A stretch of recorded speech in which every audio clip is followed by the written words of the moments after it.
കരുണയാണ്. കർത്താവ് പാപികളെ സ്നേഹിക്കുന്നു. ആ സ്നേഹം കർത്താവ് എങ്ങനെ നമ്മിലേക്ക് ഇറക്കുന്നതാണ് കരുണയുടെ കാര്യം.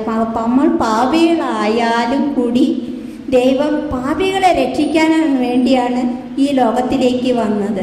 കർത്താവ് കാണാതെ പോയ ആടിനെ തോളിലേറ്റി അതിനെ രക്ഷിച്ച് കൂട്ടിക്കൊണ്ടുവന്നു. അപ്പോൾ നമ്മൾ 100 ആടുകളുണ്ടായിരുന്നാലും ഒരു ആടിനെ കാണാതെ പോയപ്പോൾ ആടിൻ തെരഞ്ഞു പോയി പിടിച്ചുകൊണ്ടു. അത് പാപിയായ ആടായിരുന്നു.